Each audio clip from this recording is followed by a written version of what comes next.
Dari lantai dasar bisnis Jakarta Islamic Center 107.7 FM Radio JIC Suara Peradaban Islam Jakarta. Assalamualaikum warahmatullahi wabarakatuh. Waalaikumsalam warahmatullahi wabarakatuh. Alhamdulillahirabbil alamin wa bihi nasta'in wa ala umuri dunya waddin wassalatu wassalamu ala asrafil anbiya'i wal mursalin wa ala alihi wa sahbihi ajma'in, amma ba'du. Segala puji bagi Allah Subhanahu wa ta'ala. Salawat teriring salam senantiasa tercurah kepada hamba pilihan kekasih Allah, yaitu Nabi Muhammad sallallahu alaihi wasallam. Allahumma sholli ala sayyidina Muhammad. Alhamdulillah mitra JIC.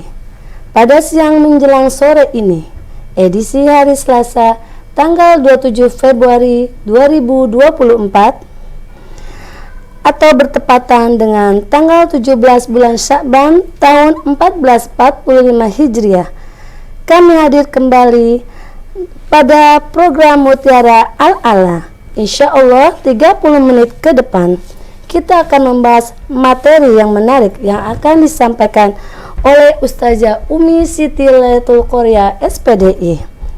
Beliau adalah salah satu alumni Tahmidul Mubaligho. Tentunya beliau sudah hadir di tengah-tengah kita di ruang radio JIC Jakarta Islamic Center. Dan saya berharap semoga mitra JIC saat ini selalu dalam keadaan sehat walafiat dan selalu dalam keadaan bersyukur kepada Allah Subhanahu wa ta'ala. Dan di setiap kondisi apapun pada hari ini, semoga para mitra JIC selalu tetap semangat. Bagi mitra JIC yang berada di luar Jakarta, bisa bergabung di live audio streaming di www.islamiccenter.or.id atau di live Facebook Radio JIC. Baik mitra JIC, saya akan menyapa terlebih dahulu narasumber kita. Assalamualaikum Umi. Waalaikumsalam warahmatullahi wabarakatuh. Bagaimana kabarnya Umi? Alhamdulillah baik. Alhamdulillah. Para mitra JIC yang dirahmati oleh Allah Subhanahu wa ta'ala, di zaman yang serba canggih ini perlu kita ketahui bahwa ternyata kita juga sedang dihadapi oleh gangguan yang sangat luar biasa hebatnya. Gangguan apakah itu?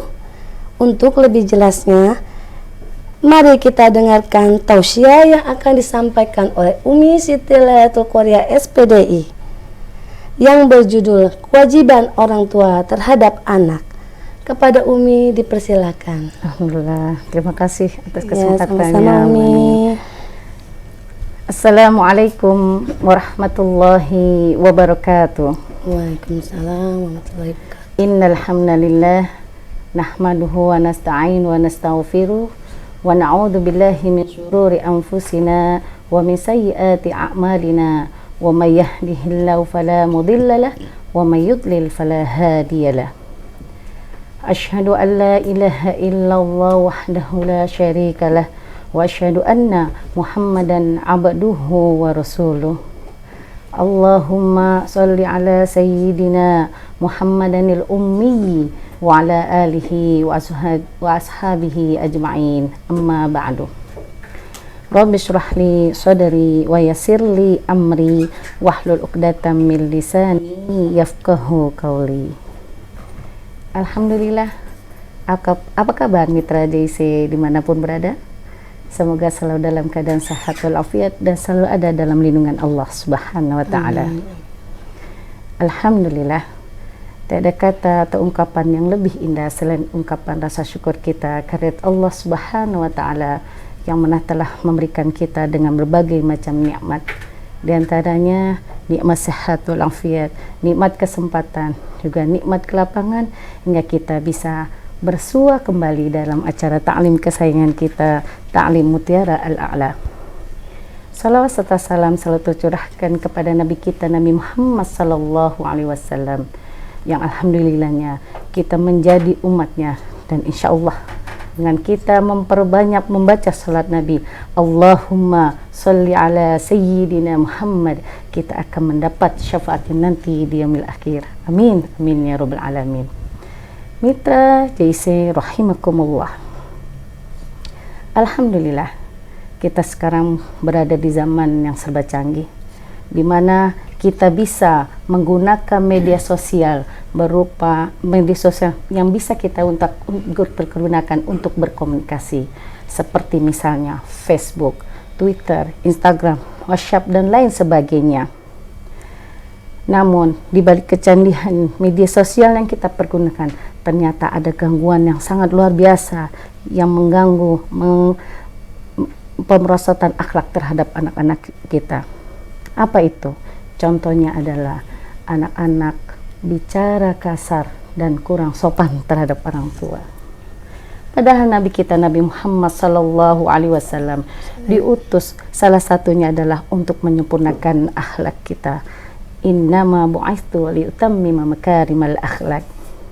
Lalu di mana kita sebagai orang tua untuk menjadikan anak-anak kita anak-anak yang soleh soleha menjadi harapan kita, tidak hanya di dunia tapi juga di akhirat. Mitra JIC yang dirahmati oleh Allah, kewajiban adalah suatu hal yang harus dilakukan dan dikerjakan, dan anak adalah amanah dari Allah yang harus kita jaga, kita bina, dan kita terus asuh sampai menjadi apa yang menjadi harapan kita. Nabi Shallallahu Alaihi Wasallam bersabda, "Ma min mauludin illa yuladu 'alal fitrah, fa abawahu yuhawidanihi wa yunasiranihi." Tidak ada anak yang dilahirkan kecuali dalam keadaan fitrah. Orang tuanya lah yang menjadikan dia Yahudi atau Nasrani. Dari hadis ini diketahui bahwa kita bisa mengarahkan anak kita, apakah anak kita menjadi anak-anak harapan kita soleh yang membawa kita ke dalam akhirat, atau menjadi orang yang ingkar terhadap Allah. Naudzubillahi min dzalik. Dan masa depan anak juga tergantung pola asuh dari pendidikan dari orang tuanya. Allah berfirman di dalam surat At-Tahrim ayat 6. Bismillahirrahmanirrahim. Ya ayyuhalladzina amanu qu anfusakum wa ahlikum naro wa quduhan nas wal hijarah 'alaiha malaikatun giladun shidadun la ya'suna Allaha ma amarahum wa yaf'aluna ma yu'marun. Ya ayyuhan nas ya ayyuhalladzina amanu, wahai orang-orang yang beriman, qu anfusakum, jagalah, peliharalah dirimu, wa ahlikum, dan keluargamu, naron, dari api neraka, waquduhan nas wal hijarah, di mana bahan bakarnya adalah manusia dan batu, alaiha malaikatun giladun syidadun, yang mana penjaganya adalah malaikat-malaikat yang sangat keras dan kasar, la ya'sunallaha ma amarahum, malaikat itu adalah makhluk Allah yang tidak pernah mengingkari apa yang diperintahkan oleh Allah, wa yaf'aluna ma yu'marun, dan selalu mengerjakan apa yang diperintahkan oleh Allah. Dari surat At-Tahrim ayat 6 ini, Allah memberikan kita kesungguhan untuk terus membina, mendidik anak-anak kita menjadi anak-anak harapan kita. Tidak hanya harapan di dunia, tapi juga harapan di akhirat. Lalu, apa kewajiban-kewajiban kita? Kewajiban yang pertama adalah memberikan nama yang baik, yang terbaik, dan nasab yang jelas. Memberikan nama yang terbaik adalah hadiah yang utama kita berikan kepada anak. Setelah anak itu dilahirkan, diazankan, diiqomahkan, kita berikan nama yang terbaik. Nama yang terbaik yang menjadi berkah di dalam kehidupannya. Nama yang terbaik yang menjadi doa dan harapan bagi kita, tidak hanya di dunia tapi di akhirat. Nama yang terbaik yang nanti akan dipanggil di akhir kiamat nanti, di mana Nabi Shallallahu Alaihi Wasallam bersabda, Innakum tad'una yaumal qiyamati bi asma'ikum wa asma'i abaikum fa ahsinu asma'ikum.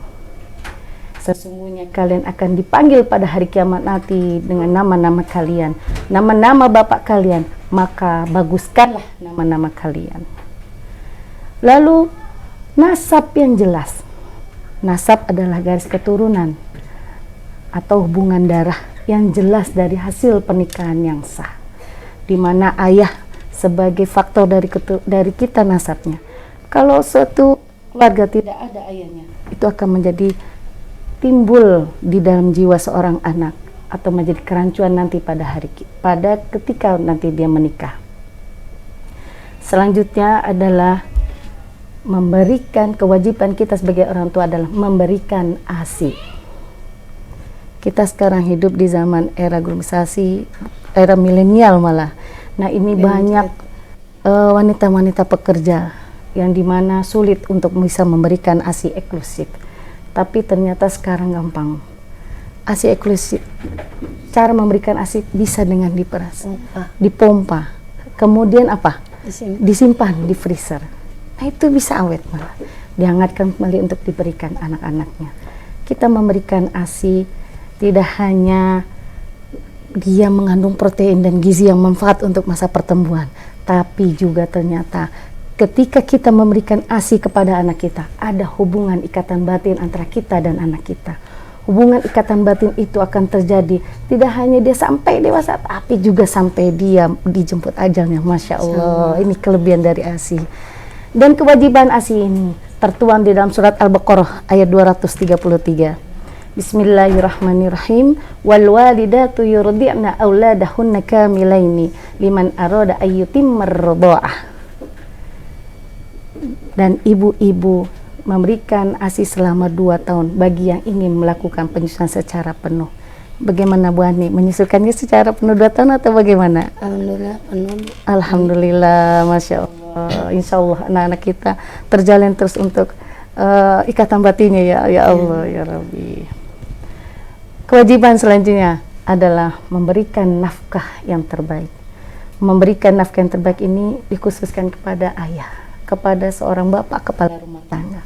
Dalam surat Al-Baqarah ayat 233 juga dijelaskan, wa 'alal mauludi lahu rizquhunna wa kiswatuhunna bil ma'ruf. Dan bagi seorang ayah, dia memberikan rizki dan pakaian dengan cara yang baik. Tapi tidak hanya dengan cara yang baik juga, tapi memberikan rizki yang baik juga dengan cara yang halal. Apa yang halal? Halal dari zatnya, halal mencarinya, dan halal juga untuk bisa mengetahui dari mana itu diperoleh. Masya Allah, itu kehalalannya. Jadi tidak hanya baik secara bergizi dan itu, tapi juga halal diterimanya. Karena insya Allah orang-orang yang mencari rezeki dengan halal dan dengan niat karena ibadah itu akan menjadi keberkahan nanti, tidak hanya di dunia tapi di akhirat. Ada sebuah kisah, Bu Ani. Ini kisah seorang sahabat Rasul, sahabat Nabi, namanya Abu Dujana. Pada masa itu, pada saat itu Abu Dujana kalau setiap sholat subuh itu dia pulang buru-buru. Nabi memperhatikan. Lalu kata Nabi, ya Abu Dujana, kok kamu pulang duluan? Tidak sampai mengikuti doa. Jadi selesai sholat langsung pulang. Kata Abu Dujana, wahai Rasulullah, aku pulang buru-buru karena aku tidak ingin anakku makan dari sesuatu yang tidak halal. Loh, maksudnya apa, Abu Dujana? Kata Abu Dujana, wahai Rasulullah, di rumahku, jadi tetanggaku itu punya pohon kurma yang sebagian buahnya itu menjuntai sampai ke halamanku. Jadi setiap subuh itu jatuh ya Rasulullah di halamanku. Maka aku buru-buru pulang untuk mengambil dari kurma-kurma yang jatuh. Jangan sampai anak dan istrinya keluar mengambil dan jangan sampai memakannya. Karena itu apa? Dia belum minta izin. Takutnya tidak halal untuk dimakan. Masya Allah, itu saking tawadunya ya untuk seorang sahabat Abu Dujana. Beda dengan sekarang ya. Kalau kita lihat ada pohon juntai, pohon tetangga, kita ambil petik, nggak bilang lagi. Langsung dimakan. Kalian jangan sampai kita lakukan itu, karena itu ya Allah, kan itu mencakup kehalalannya itu tadi. Kalau kita tahu kehalalan makanan yang kita makan halal ini, itu akan menjadi berkah untuk kita, untuk keluarga kita ya Allah. Untuk selanjutnya adalah memberikan pendidikan. Ini wajib sekali. Kita sebagai orang tua ini madrasatul ula, memberikan pendidikan terhadap anak. Dan pendidikan ini tidak hanya berkaitan dengan pendidikan rohani dan jasmani saja. Tidak hanya jasmani, tapi rohani juga perlu. Ini alhamdulillah, kebetulan saya menjadi salah seorang pendidik di TPQ Al Mubarakah dan juga di MD Khairul Anam. Masya Allah, ini kita tidak hanya mendidik secara akidah, akhlak, dan ibadah, tapi alhamdulillah semuanya kita ajarkan kepada anak-anak kita. Di akidah kita ketahui dan kita beritahukan kepada kita, ajarkan mereka, kita didik mereka dari kalimat thayyibah, kita amalkan gitu. Masya Allah, ibadah, sholat, praktek sholat, hafal-hafalan sampai tahfidz, alhamdulillah ini kita teruskan, kita amalkan terus. Kemudian yang selanjutnya adalah memaafkan. Masya Allah, memaafkan anak kita, karena walau bagaimanapun anak sama seperti kita, ada kekhilafan yang pernah kita lakukan, ada dosa yang pernah dia lakukan, yang buat kita gemes, yang pengen kita ya Allah. Tapi ingat, walau bagaimanapun itu adalah anak kita, amanah dari Allah yang harus kita jaga dan kita bina. Dan jangan sampai kita membuat dosa terhadap anak. Apa dosa-dosanya? Itu sering mencaci maki, menjelek-jelekan, membandingkan dengan orang lain, yang akibatnya dia timbul rasa rendah diri, kurang percaya diri. Nah, itu yang menjadikan dosa. Jangan sampai kita lakukan itu. Masya Allah. Sekiranya itu saja yang bisa disampaikan. Ada yang mau ditanyakan? Wah, ini Masya Allah. Ya, banyak orang tua berpikir anak adalah sebuah investasi, khususnya dalam hal dunia. Tapi ada juga yang berpikir anak adalah investasi akhirat. Bagaimana pendapat Umi tentang hal ini? Kalau masalah investasi anak, memang sebenarnya anak itu investasi kita juga, ya. Tapi jangan diporsir. Maksudnya apa? Ketika kita memberikan anak itu pendidikan yang aman untuk dunianya, itu menjadikan investasi dunia. Tapi jangan lupa kita berikan juga untuk pendidikan akhiratnya.